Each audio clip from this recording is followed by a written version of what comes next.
Okay. Good All right, morning, good thank you, afternoon, Chidi. good evening around the world. My name is Doug Brunke. I'm the founder and CEO of Global Chamber. We have a very interesting program lined up for you today with two special speakers, including our executive director in Lagos, Nigeria, Debbie Adesola. I'd like to introduce you first. Would you please kick us off and get us going with this very special private equity program? Okay. Good day, everyone. Compliment of the day, wherever you are. Thanks for joining in once again. We're here to join and make businesses move and grow together. My name is Adesola Debbie Daramola, and I'm the executive director for Global Chamber and also the CEO of Adeshawa Concept. Today, we bring to you Oluwadara Adekunle, who's an expert in making life better for businesses here in Nigeria. I'm sure that we all have read her profile. She's really thorough, and she's doing great job here in Nigeria. I came across her through a friend, and the last facilitator who spoke so highly about her, and I thought, oh wow, she needs to be here, and for people to listen to her, to hear what she's done, what other people around the world can also do with her, because she's doing a great job. Africa is a continent that has a lot for other worlds to.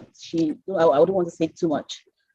Here in Nigeria, we are looking forward to having more people join us also.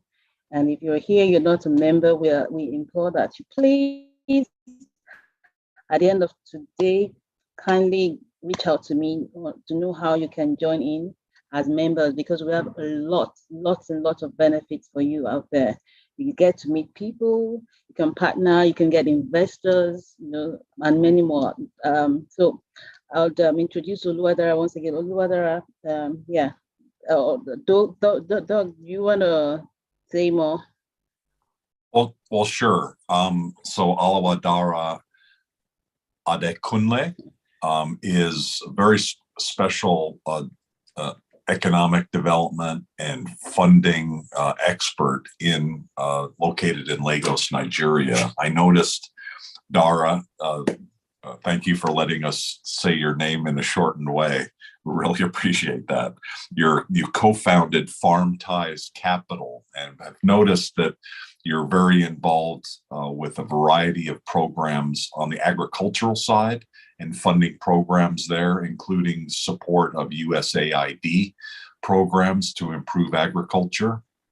We've learned in other programs, both in Nigeria and in other Global Chamber locations across Africa, is that there's an awful lot of development going on in the agricultural space. There is a shortage of fertilizer, and there's usually an underuse of fertilizer, and that, along with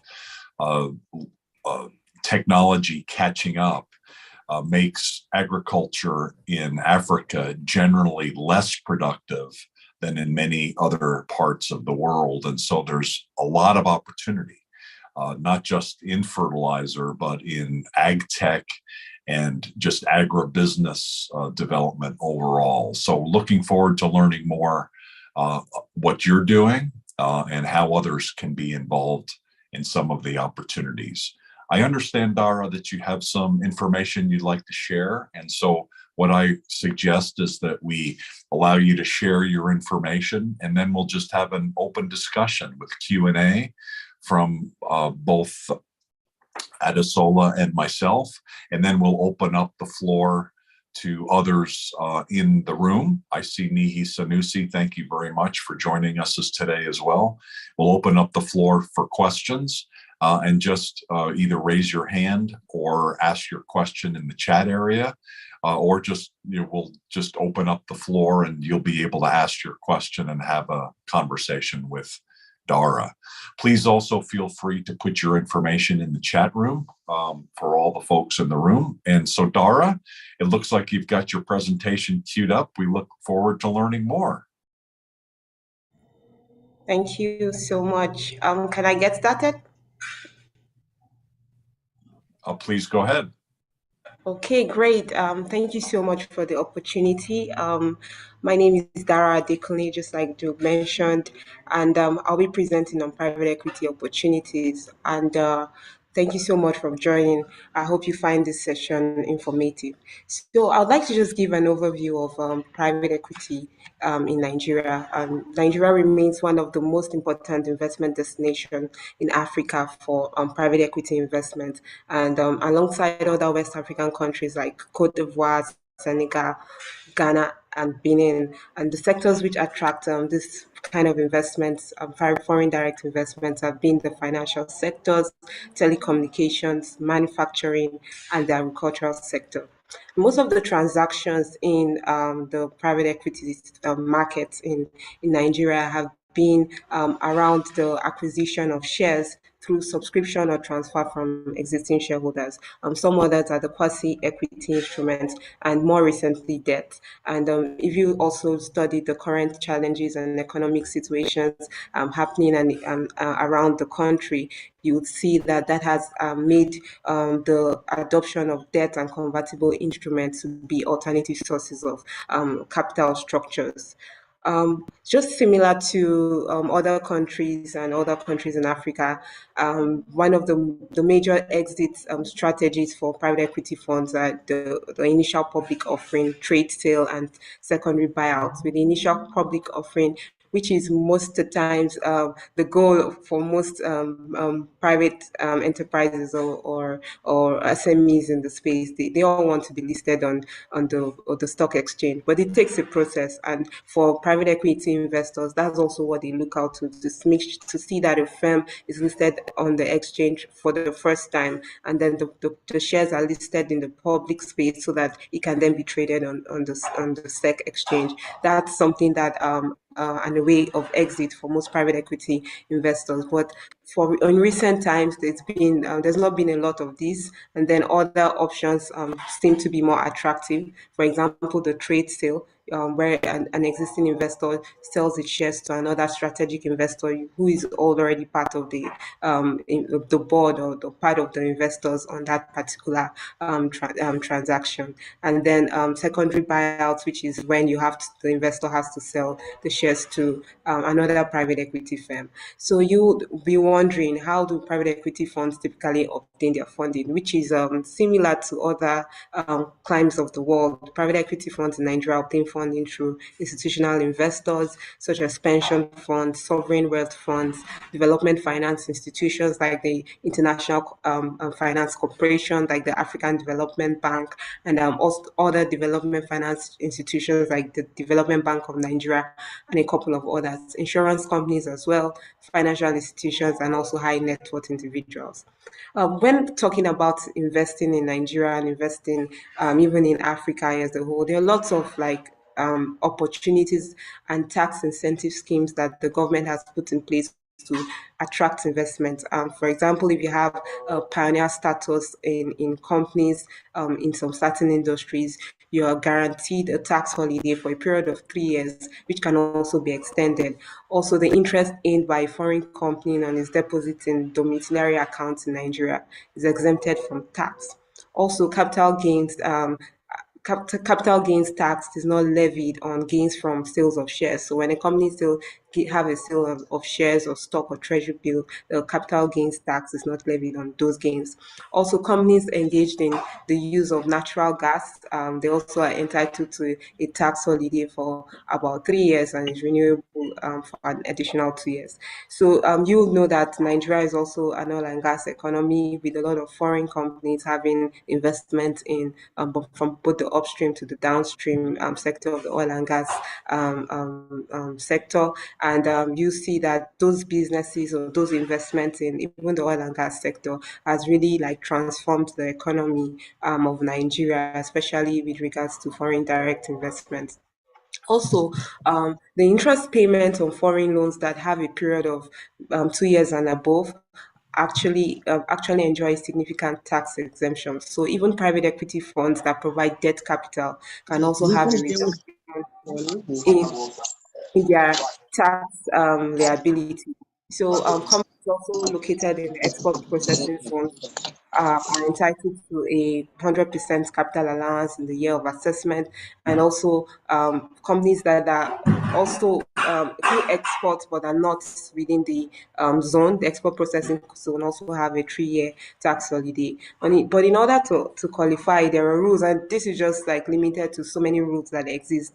The company must be able to repatriate at least 5% of their export earnings to Nigeria and place these earnings in a domiciliary account. And these earnings must be used for the purchase of raw materials, plants, equipment, and also spare parts. And for a foreign investor to actually be entitled to this capital repatriation, just for documentation reasons, for record, the foreign investments must go through a licensed commercial bank, and also a certificate of capital importation must be issued. This is also to tell you part of what the Nigerian government is putting in place to ensure that investments attract, and also the openness to attract foreign investment. I would also say that there are a couple of policies that the Nigeria government has also been working on to see that various sectors in the country are able to attract investment into those sectors, from mining to agriculture to financial services to real estate, and to so many other sectors. With typical duration and fund objectives for private equity funds, we usually see that the funds last for a period of 10 years, and in that period of 10 years, 5 to 7 years is committed to specific portfolio companies. And you would agree with me that the key objective for private equity investors is actually to unlock the value of the company during the investment period. So, and also getting a good rate of return of about 20 to 30%. And there are a lot of private equity firms in Nigeria. There are a lot of investment firms also taking that risk in the Nigeria ecosystem. For example, we have Sahel Capital which is also focused on agricultural investment. We have APIS Partners, which is focused on financial services. We have others like Verot Capital. We also have Growfin, and there are quite a number of investors. And we have people like Alitel and Rising Tide Africa, who are also focused on women-led enterprises. The regulation for the security and for private equity is actually the Security and Exchange Commission in Nigeria, and they've mandated that private equity funds must not solicit funds from the general public, and must instead privately source funds from qualified investors such as bank and pension funds.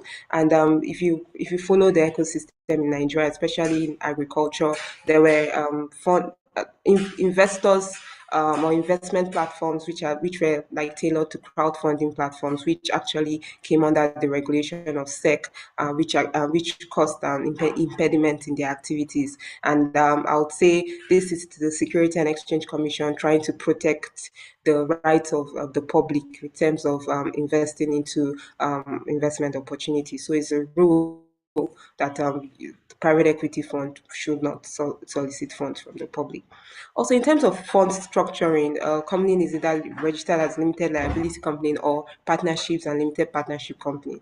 And limited liability company, which is such like the one Farmties is registered as, the funds, the dividends would be regulations, the typical processes that a company limited by shares is liable to in Nigeria, according to the Nigerian rules, and their personal income tax will be subject to the tax, which is about the marginal tax of about 24%. If you look at generally the kind of support that an investment that SMEs need, you see they range from capital to technical assistance as well as to post-capital support. And you would agree with me that capital without technical assistance is almost a waste because you would not want to just give money and not provide support. So I also like advocate that whatever funds, whether impact funds, private equity funds, what type of funds, always have a technical assistance to it, which is something that you see. I'm hearing a background noise, but which is something that you see nowadays in most funds that currently exist. So technical assistance in terms of reviewing the business plan of the enterprise, support around due diligence, or support about financial and marketing plans. Those are the technical support that businesses would require, and also post-capital support. So beyond just capital and technical assistance, also good to monitor the utilization of those funds to help these entrepreneurs or companies make the right decisions. 'Cause sometimes interacting with people in the space, you find out that, well, money was a challenge. We provided the money, and the money was not used appropriately because poor decisions were made. And if there are post-capital supports to any kind of finance, whether debt or equity going to businesses, it will always help them to act sustainably. And that brings me to why we came about Farm-Sized Capital. We want to provide trade and investment opportunities, private equity investment opportunities, as well as business development and advisory services. We're a new company. We're still at the early stages, but we have a goal that if we can provide agricultural SMEs with the right support, then they can be able to contribute meaningfully to Africa's prosperity and social development. So we don't work alone, especially at these early stages of our operations. We want to provide opportunities on funding, technical assistance, mentoring support, as well as market linkage opportunities by working with investors, with donor organizations, with also development financial institutions to tailor the right funding for agricultural SMEs in Africa beyond not just Nigeria. So we are always on the lookout for businesses around production, agro-processing, mechanization, agtech, renewable energy, modern retail, and export. We want to be able to see that they are able to access the financing that they require, and especially finance that is tailored to their specific enterprises. Because what you see is that some of the businesses are focused on domestic trade, some on export, and some manufacturing for export, some manufacturing for local consumption. So those are the kind of businesses we really want to like keep supporting. And also in terms of investing in commodities, we as farm ties have a community on a commodities exchange. So the commodities exchange is called COMEX by African Commodities Exchange, which is AFEX. And if you don't know about AFEX, I'll say you can go Google about it and see the great work you are doing. Here, individual investors are able to directly make investments to commodity products, including spot contracts for trade of agricultural commodities, and also other like commodity options. So this is I think this would be another topic for another day, but I'm just trying to let you know the kind of different investment opportunities that exist even beyond private equity. And especially investment in agriculture. Part of also what we do is to provide business and advisory services to these businesses. We want to, like I've always said, want them to raise funds that is tailored to their needs at commercially viable terms. We also want to like support raising debt and equity and quasi or convertible financial instruments on terms that are advantageous to both sides of the transaction. So both the agribusinesses as well as the investors. Our vision is to create a sustainable future for African enterprises. We want to make an impact by bridging the gap between capital availability and demand for agricultural SMEs in Africa. Our core values are innovation, impact, and integrity. Now, action words are impact, creating more than sustainability. So you see that most of the funds that would really be attracted to are usually impact funds, funds that care about profit, but also care about the environment and care about the sustainability of the enterprises. And our story, I'm sure a lot of people will be wondering what made us to start thinking towards this direction. So initially, FarmTides was actually a trade name of another company which I owned, which is Dara Global. And over the years, we did a lot of agricultural engagement, a lot of projects building the capacity of smallholder farmers, facilitating trades, aggregating commodities for both local demand and export. And at every point in time, we always realize that the flow of capital is always out of sync with sustainable development. Capital is also not available when it's supposed to be available.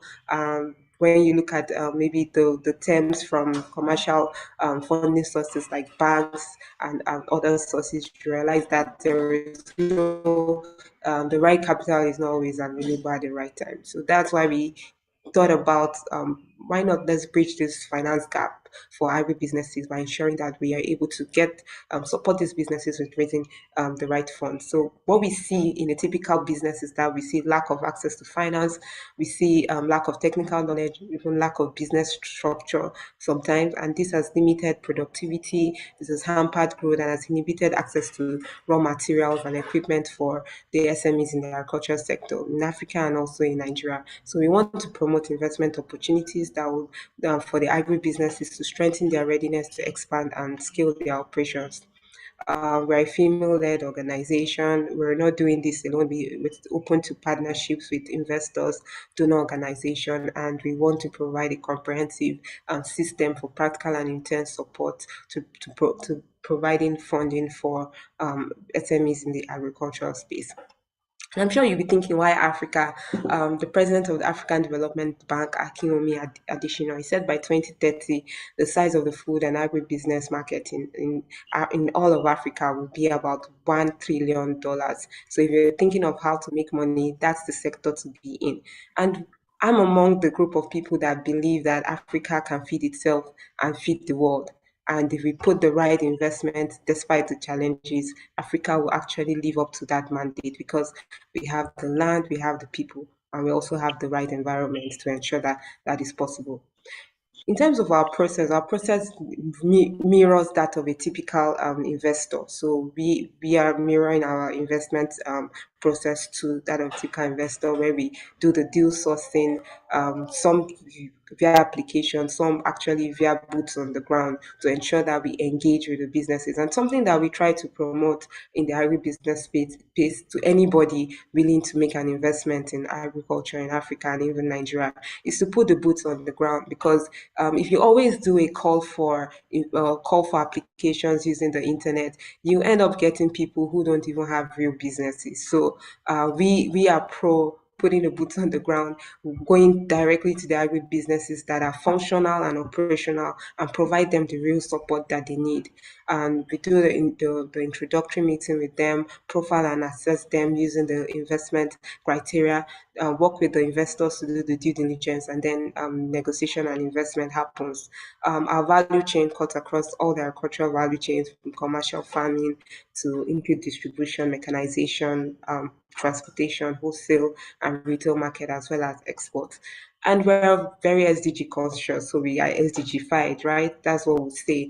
And we hope to help mission-driven entrepreneurs transform Africa's biggest agricultural problems into Africa's biggest business opportunities in such a way that after an investment cycle is over, the company can achieve triple bottom line sustainability. And now our roadmap also ambitious. We want to increase access to finance and by partnering with impact investors to agribusiness enterprises. We also want to build the business acumen of businesses. We also want to improve coordination amongst government. We also want to improve competitiveness in the agricultural space, and in the shortest possible time, set up a fund that is specifically directed to helping agricultural SMEs in Africa to grow and scale their businesses.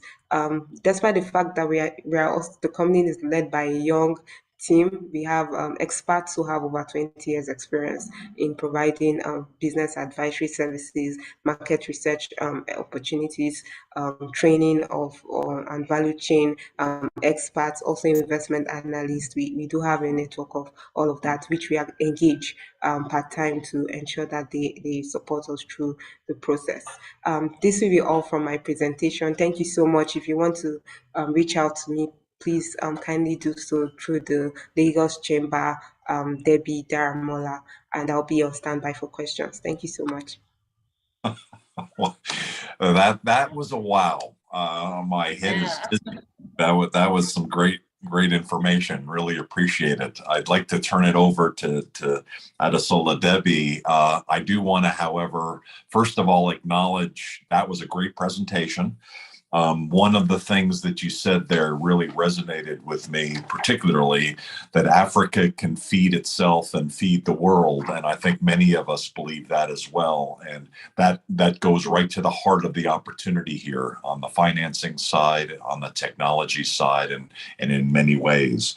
I'd like to also recognize several people in the audience. Babatunde is a past speaker and an agricultural expert in Nigeria. So thank you for joining us today. And also Nihi Sanusi is a trusted member of Global Chamber in Lagos, and he has connections all across Africa in the legal area. And we also have a couple of our executive directors in this audience. We have Shankar Daradaman, who is Global Chamber Ahmedabad, India, and also Stephanie Austin for Global Chamber Austin. So thank you all for being here. Debbie, what do you think? What would you like to start the list of questions? And we have some questions from the audience when after you're finished. Thank you so much, Doug, and for the platform. Dara, that was a wonderful presentation. I've seen some comments. Thank you so much, and I hope that you get some good investors to partner with you, and yes, also more Nigerians to join in the race. We have some questions, and if you still have questions, you can type in your questions or you raise your hand like Jerry. Toby, we've seen you, and I'll give you some time just in a minute. I also want to thank Stephanie. Stephanie, you are always present in our presentation. Thank you so much, and I hope you'll be able to do something this time around with Dara. Yeah, Stephanie, we appreciate you. Shaka, thank you so much also for joining in. Stephanie is so very steadfast, always in every of our meetings. Thank you so much. Yeah, so if we have questions like Jerry, Toby, you raised your hand earlier. I don't see any hand up again. We have Shankar. Oh, is it Shankar? Okay, no, not Shankar. So Jerry, you raised your hands up. Do you still want to I'll ask your question, or you want to make comments?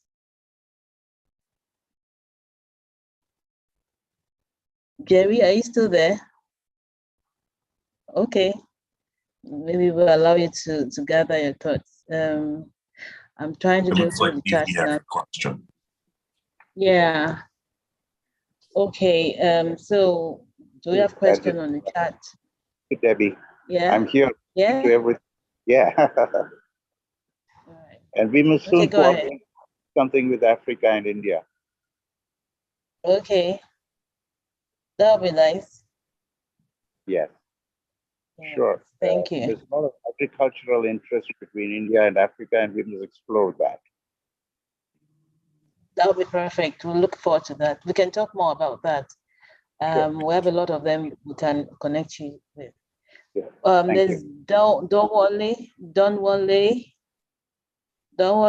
to everyone. Okay, he has a question. It says, in your presentation, there is no inclusion of insurance. How do you mitigate against losses that insurance can help to cover? I am an insurance person, and I believe you can also include agri insurance. So more or less it's trying to market itself. Thank you, Don Wale. Thanks for that question. So Dara, what do you have insurance in place? Otherwise you can involve Don Wale, and Nii we'll be right back at you, Nii. I see you. There. Yeah, Over to you. yeah, thank you so much. I think Donwale actually asked the valid question.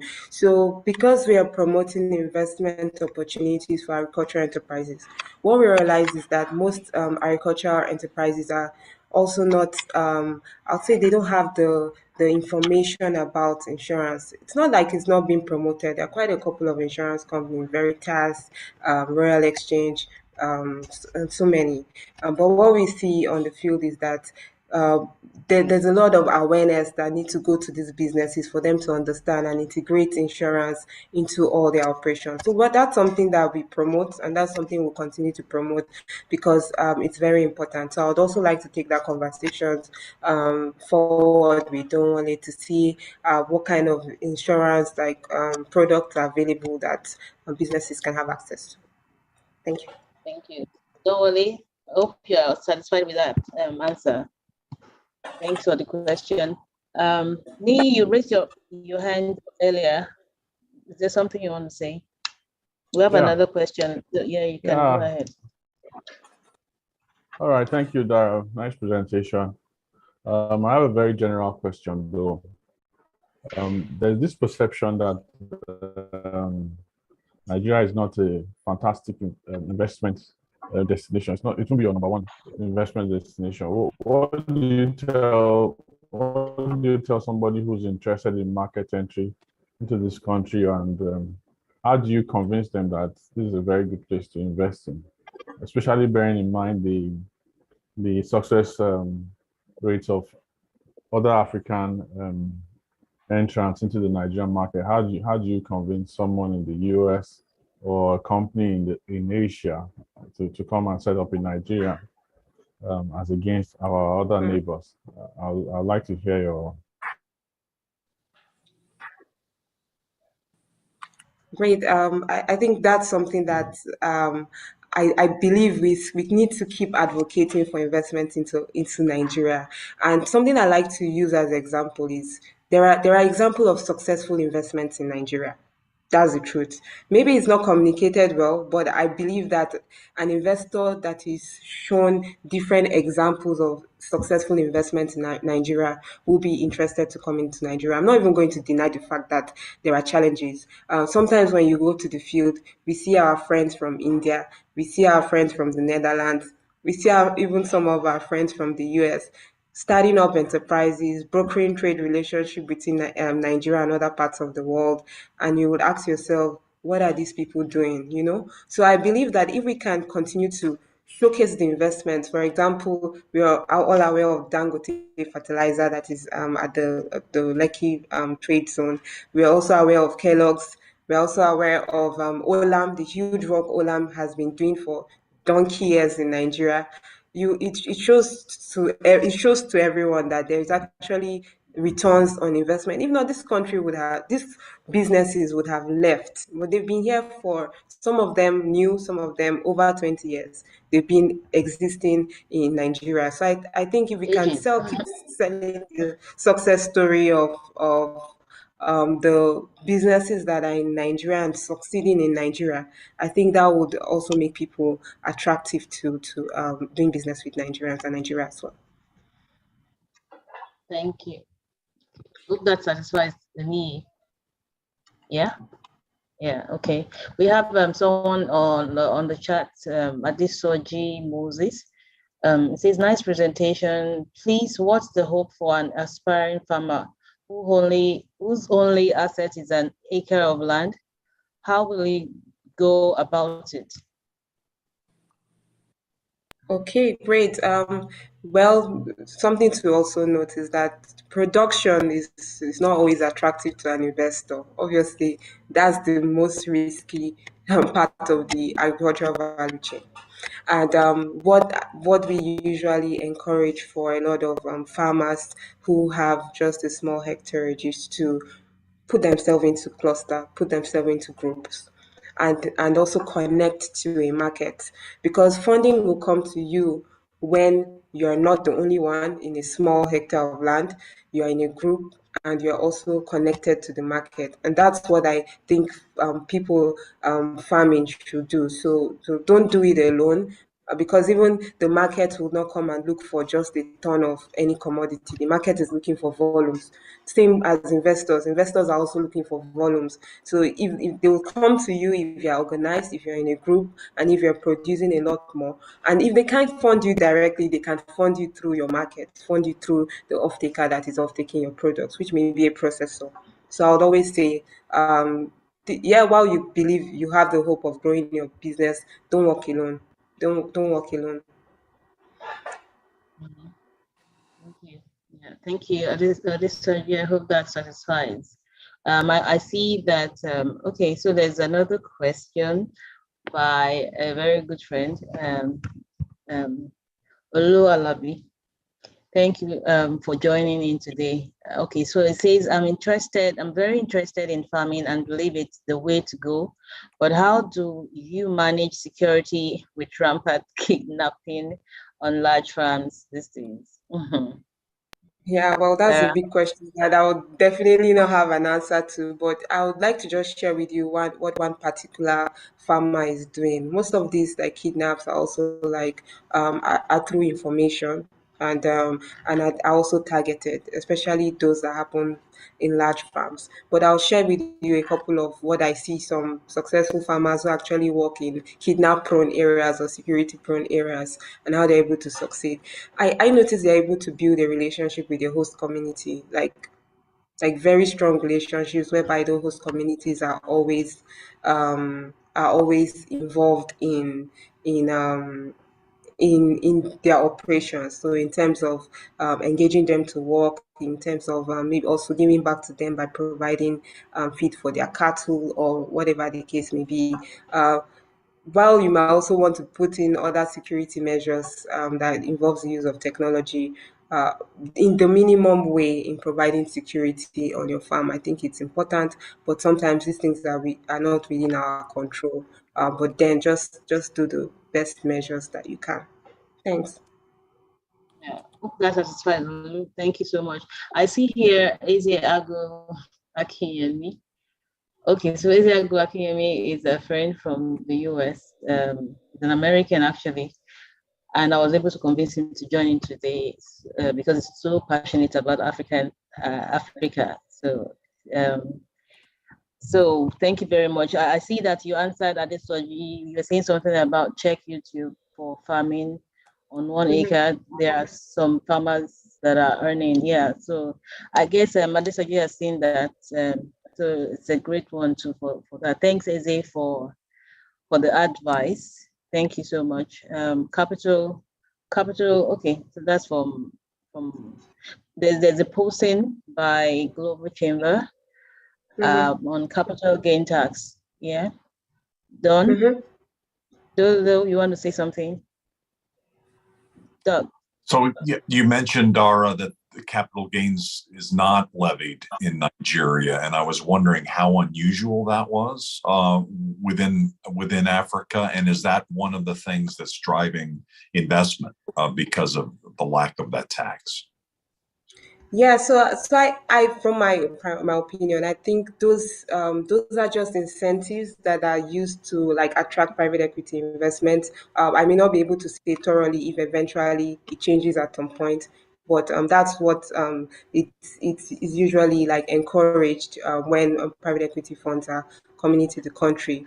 And also compared to other countries, I think in some other sectors that are more like evolved there than the agricultural sector, you almost see like similar arrangements with what is available to other countries. Yeah. Okay. Are there countries in Africa that you look to as a leader in this area?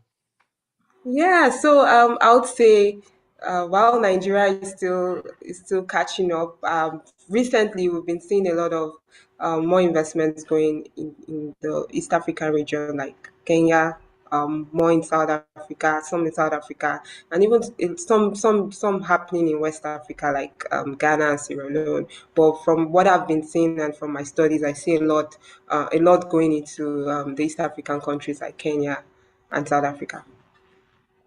Okay, sounds good. And Yeah. Debbie, one of the other questions was about Dara's background, and her LinkedIn profile is very impressive in terms of all the different things that you've done. Could you tell us a little bit about how that has led you here? What keeps you motivated to do what you're doing? It sounds very impressive. Yeah, thank you so much. So I would say that I actually studied engineering, so I'm very inclined to supporting renewable energy activities in agriculture. But along the way, I started a farm, and it's a moringa farm. And the idea then was to have to do a crop that has a biodiesel potential. But eventually, it became a crop where everybody was asking me for the seeds and for the leaves, and we're always demanding for export. So I started by now trading agricultural commodities and then working with smallholder farmers. And then I had I did some work with TechnoServe where I did a lot of research on agriculture, as well as implemented a project that had to do with empowering women SMEs. Currently, I also work as the agribusiness director for a USAID funded Feed the Future Nigeria agribusiness investment activity. And that project um, really made me to see the need to provide all the support and give all the assistance to agri-businesses in terms of accessing finance to and investment. Although the project is restricted to some value chains and states, but then the goal of that project is to strengthen the enabling environment for agribusiness finance and investment, looking at policy, looking at the enabling environment, looking at different policies that affect the agricultural sector, as well as working with financial institutions like commercial banks, microfinance institutions, as well as investment firms to see how we can leverage on their expertise and also their support to finance agriculture. So as the director for the agribusiness, I also support in building the capacities of micro enterprises in the states where we work in, as well as in the value chain. So my experience in actual farming and also in commodity trading, which I still do, and also in supporting businesses in business development service and access to finance opportunities. That made us to reconfigure what we're doing at FarmTies, that's on the private end, to set up FarmTies as a company that will be that gap to provide access to finance and investment. So it's more like thinking long term in the in the whole ecosystem, because donor project would not always be there, and when donor project is over, there should always be different private sector players who are advancing the work of donor engagement. So that's a bit of my background, and that's what I do currently now, as well as starting up FarmTies Capital. Thank you. That's fantastic. What do you grow on your farm? And when you think about the next 5 or 10 years, what is some of the progress that you're expecting to see in this segment? Okay, so like I mentioned, I started the farm with the moringa, so I still have the farm running, although small. And I also had the ginger farm in southern Kaduna, which is the hub of ginger in maybe say Africa. So I had a ginger farm, yeah, which I ran for a period of 1 year, 1.5 years, and I also I exported, I also aggregated ginger with some of the women farmers in southern Kaduna to the commodities exchange, so which was going for export. So those were some of the things I did, and while I also intend to I just want to support businesses that I can't do everything. Even as an entrepreneur, I can't own the farm, I can't own the processing, I can't always be the one exporting. But then just a little support with supporting these businesses to access to finance that'll help them run their operations successfully makes me to be in the loop of all the activities, and that's what I hope to do in the nearest future. Very impressive. Debbie, I saw your note about having some connection problems. Are you still there? Yes, I am. It's Okay. yes. Fantastic. Did you have any additional, or do you see questions in the chat area you'd like to ask, or do you have your own questions? Okay, so I saw Eze's response to Olu's question on security, and I think that's a brilliant one too. I didn't even know that. So he's a great researcher, I must say. That's your American brother. So he said that here in Nigeria there are some people in the north. What they do about the security is that they employ the indigenes there, the locals. Yeah. Yeah, so they employ the wives to do the farming while the Mm-hmm. husband are the security guards. So I think that's another way to look at it. If you want to consider the security, if you're interested in farming and you're scared and you're thinking of what to do to secure yourself, I think that's a brilliant way of going about it too. Yeah. Yeah. The comment. Yeah, you can read the comments. In the security, I guess I need to read that, but are you talking about security from what? People taking the farm goods, or what is the issue there? So currently in Nigeria, there are some people in the north, majorly in the north, who go to farms and to kidnap farmers. Yeah, people there. So a lot of people are scared of farming, and that's not good for Nigeria, because we have most of our crops coming from the north, and so they are like kind of trying to sabotage the process, the farming thing. Wow. So I see the word of kidnapping. So is the security issue they're kidnapping family members or workers for ransom? Is that the idea? Yeah. Yes. Wow. Okay. That's not good. Dara, what's your response to that? Do you are there solutions there, and how widespread is that problem? Yeah, so I think when I responded, as well as I think it was Easy that responded, I think always involving the community members, it will always be good, because the community you operate in will protect you first. And most of those kidnappings are usually informed.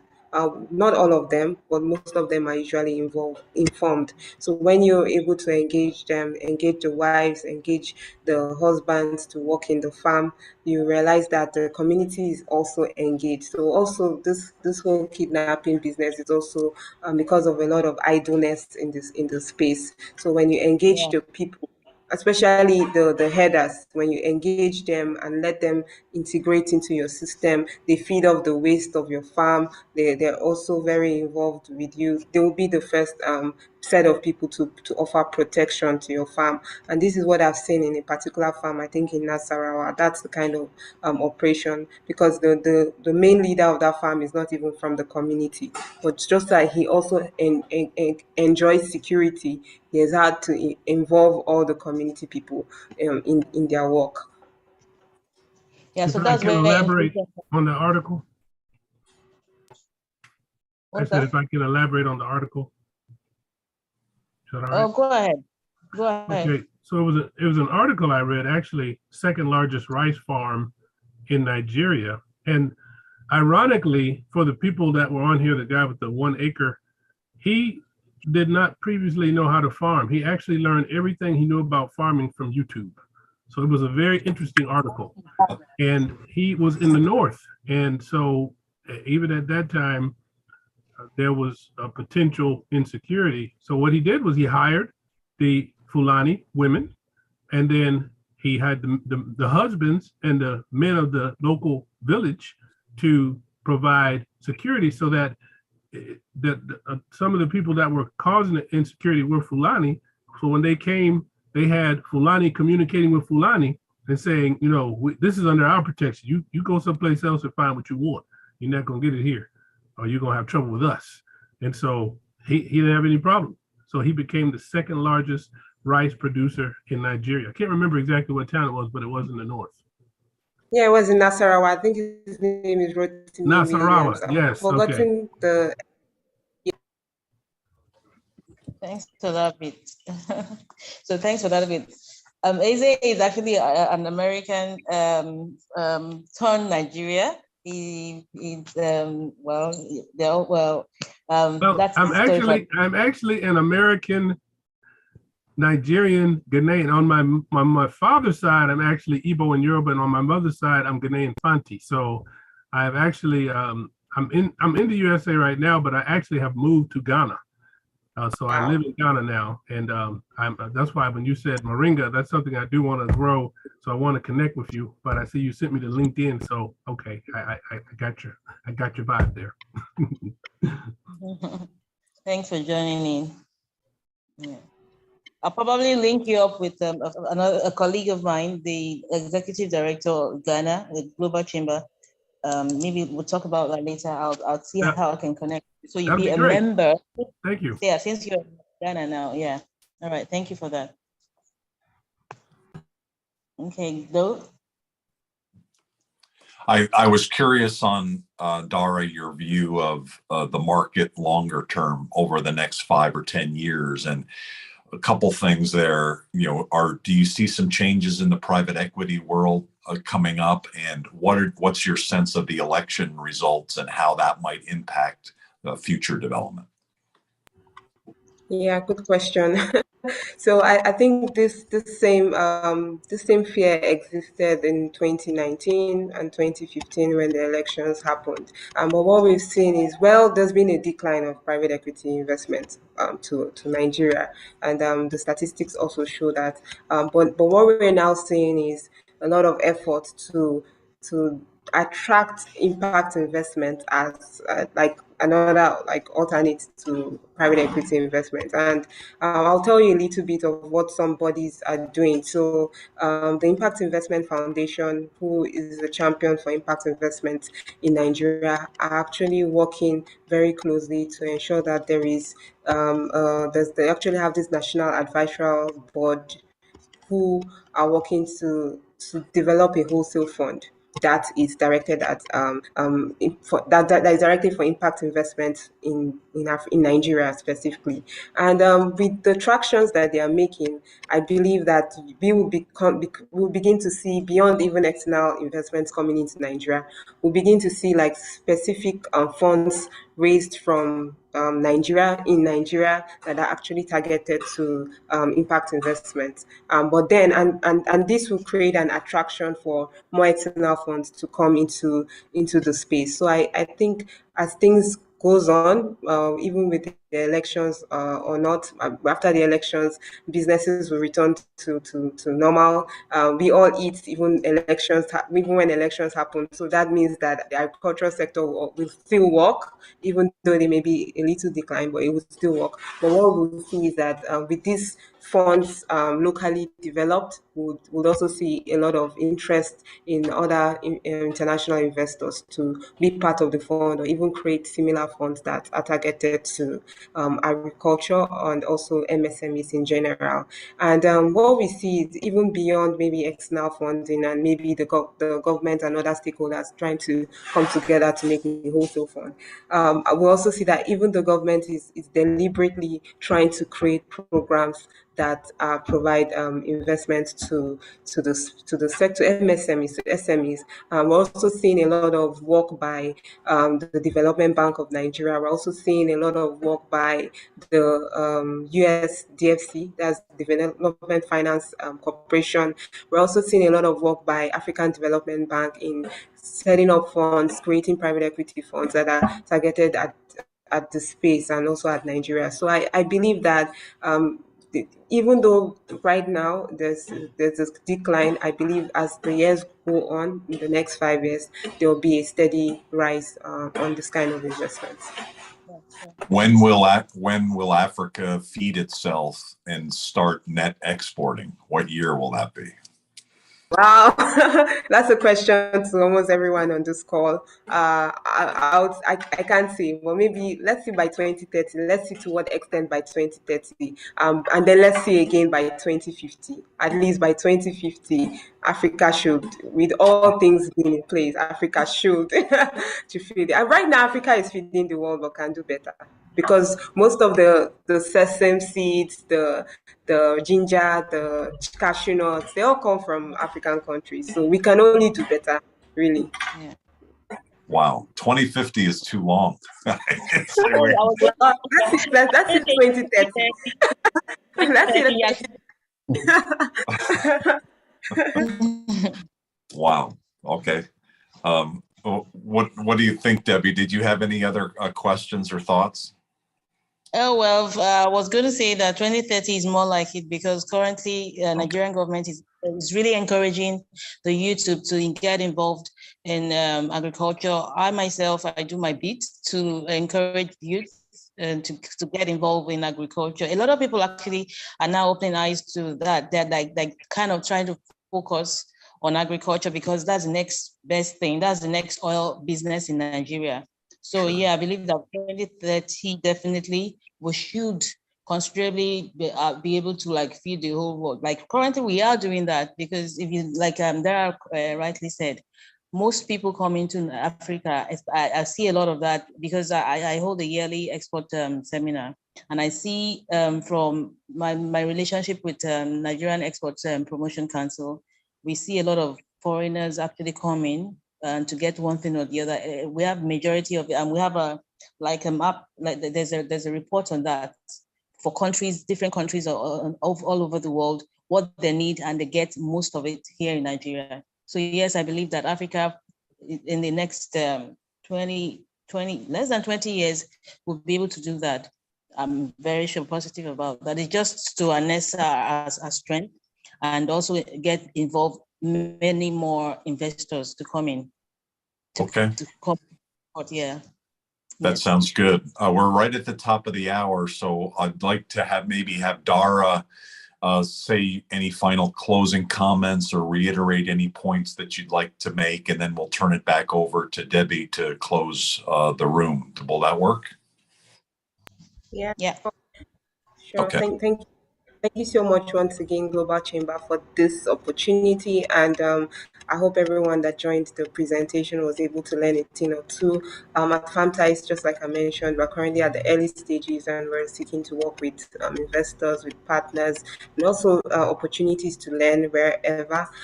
What we intend to see is finance flow to agribusiness enterprises in Nigeria because finance is always the challenge. They're doing a lot of work, and we believe that with people like you on the call, we'll be able to see that happen. And just like we said, Africa will be able to feed itself and the world. And anyone who would like to contact me, please do so by reaching the Global Chamber in Lagos. And I think the Global Chamber is also a good network to join, so it will also be good to join the Global Chamber and join in the great work that you're doing. Thank you so much. Thank you. Thank you so much. Thank you, Dara. And I'm looking forward to you joining us too. Anyways, so thank you all. Really appreciate everyone joining in. Global Chamber is a wonderful platform group to join if you want to grow your business, if you want to expand your business, if you're looking for partners, investors.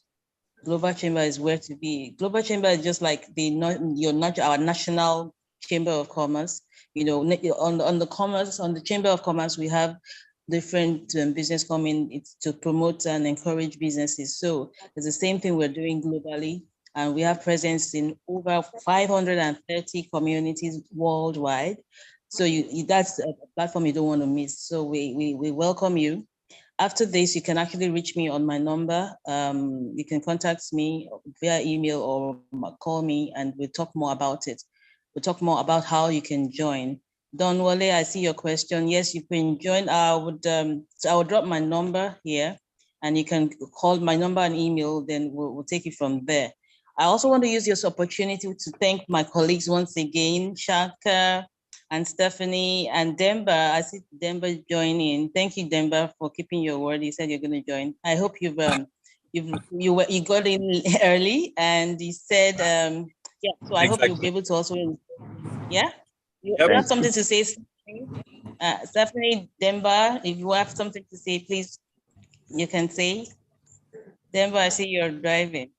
Yes, I was just going to my office to make sure I get a clear view and being able to exchange. Very exciting, but I think I was caught here in DC by traffic, so I'm like 5 minutes away from my office, but it's fine.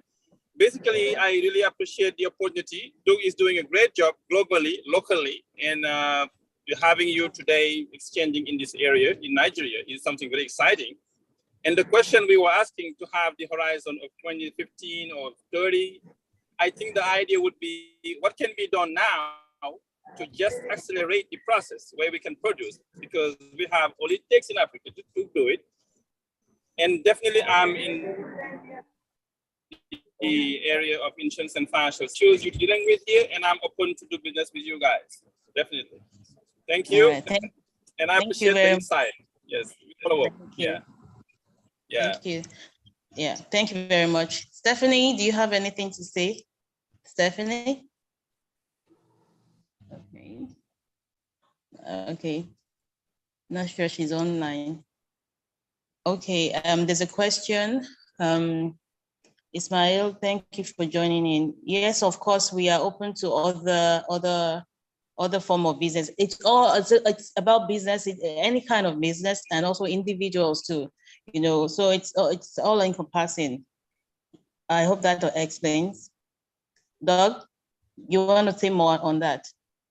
The Global Chamber is everywhere, and the purpose is to help people grow their business in any industry. So what I normally say is our strength is that we are involved in every market that's growing. Our weakness is also that we're in every market. So we're not deep, like incredibly deep in agriculture or in industrial or in fintech or technology, but we are covering the area all around the world. So for companies that are, and for any individual that's interested in growing their business, those are our peeps, those are our folks, and those that have a global mindset. I mean, I think it's very important that we all love our country or love countries that we visit. You know, I happen to be a German, Polish American, and I've lived in Japan and Singapore, and those are all countries I love. My wife is a Greek American, and I love Greece. You know, it's great to love countries and people all over. It's also important to remember that we're also human beings, you know, that we are one tribe around the world. And that means, I think, that there's opportunity and that we also can help each other be more successful. And so that's why I'm not happy with 2050 on agriculture. I want much faster progress. And I think Demba points out the right thing. What do we do today? How do we change the game? And we can't use the government, or we can't have excuses about making progress. We just need to get things done. And that's the intent of Global Chamber, is to have a tribe of people who are dedicated to making change without excuses. We're just going to get it done. And Dara, that's what's been so inspirational today about your conversation, is you've gotten a lot done with undoubtedly lots of obstacles. So congratulations on that. Congratulations. Thank you. Thanks everybody for your time. Debbie, thank you for organizing this conversation. It is on YouTube live, so we have another audience of people watching this live, and it will be recorded, and we'll write a blog post in the next week or so. There was a lot of information here that was really excellent. And so, Dara, you were like a fire hose of information. So it was hard to drink all of it. I probably will have to listen to this conversation again to really fully absorb it. But hopefully we can find ways to work together and collaborate and support your success, and let's grow together. And Debbie, thank you for pulling us all together today. Yeah, my pleasure. It's always good to grow business. I like the vision, and that's why we're in here together. Fantastic. The other point we didn't really talk about is the progress of women in Nigeria and everywhere in leadership. I mean, that's an inconsistent element around the world, where women are either allowed to exist in the community, in the business community, and to lead, or not. And that's another area where we collectively need to work to allow people who are different genders, different religions, different perspectives on life to be able to lead and to to succeed and to support. And that's also part of the Global Chamber Tribe is the recognition that it's not what you look like or what your history is or what clothes you wear or what food you eat, but it's what you bring to the table, how you can contribute. And that's how the world is going to get better and continue to get better. The world, by the way, is getting better. The health and the wealth of the world overall is always improving. It may not feel that way because the media will continually tell us about various things. And there's also bad things that happen, but overall, collectively, it's getting better. We just need to work together better to be able to make more progress. And I think, Dara, what you've displayed today is you've made progress. And so congratulations on that. And we look forward to working with you in the future. Thank you. Thank you. Thanks, everybody. Have a great rest of your Saturday and weekend. Stephanie is back. I think she wants to say something. Oh, is Stephanie there? I should run away again. Thank you. Thank you, Doug. Thank you, Debbie. Hello. Yeah. Oh, I'm sorry. Did you mean Stephanie Austin or someone else? Thank you, Shankar. And Stephanie, I think, did you mean Stephanie Austin, Debbie? Yeah, Stephanie Austin. You've been called to the stage. I'm sorry. I think this was a great presentation, a wealth of information. I'm just so impressed with the information, what people are sharing. As Doug mentioned, there was a wealth of information. I want to go back and listen to it again.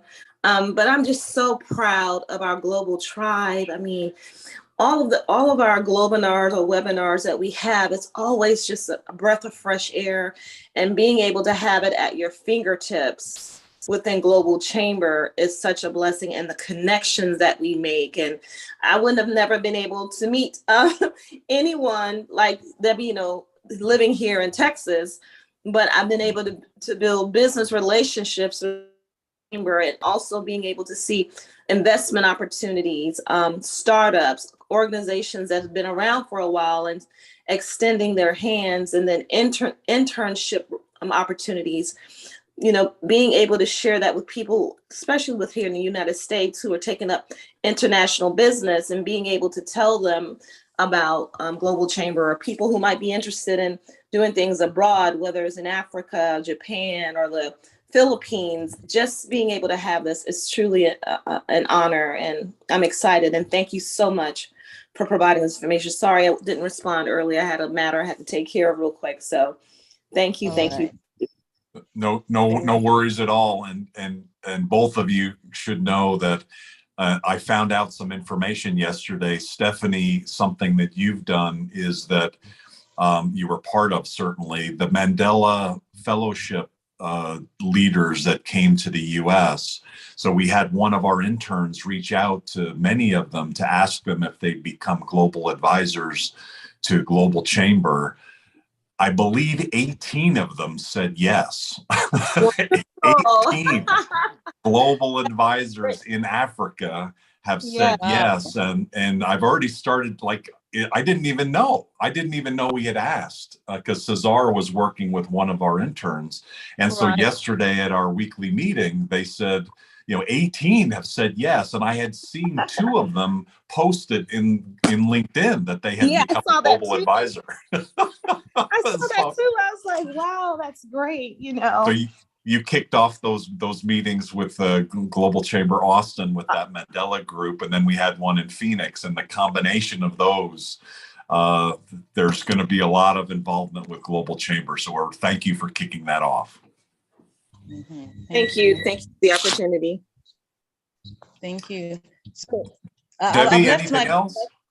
Yes. So I left my contact on the chat. So for Don Wale and the rest of the people that ask questions about how to join Global Chamber, it's easy. There's a yearly membership fee that gives you access to all that we do. And then, so we'll discuss all that when you give me a call or send me an email, preferably a call, actually, so that we meet up somewhere and then we'll talk. Yeah. Hope that's great. Hope that answers Don Wale. Yeah. Thanks, I hope everybody. so. And the other place to connect up is in LinkedIn. So if you connect in LinkedIn, you'll get together with all of the Global Chamber folks around the world. We have, I believe, over 400 on our team now. And then, of course, thousands of members. You'll be able to connect in through LinkedIn. We have a LinkedIn group as well, where we post what's going on, what's coming up. We do over 600 events a year. So we have a lot of activities, a lot of opportunities to connect in whatever industry and whatever your interests are. Thanks again, Debbie, for hosting this today. Thank you. Take for care. supporting us. All right. Have a wonderful weekend, everyone. God bless you. See you later. See you in another webinar. Yeah. Bye. You too. Take care. Bye. Bye, everyone. Bye. Thank you, Dara. Bye. Bye, everybody. Bye. Debbie. Yeah. Good day. So next webinar will be great. A greater one. We're moving higher. Yeah. God bless. That was a great one.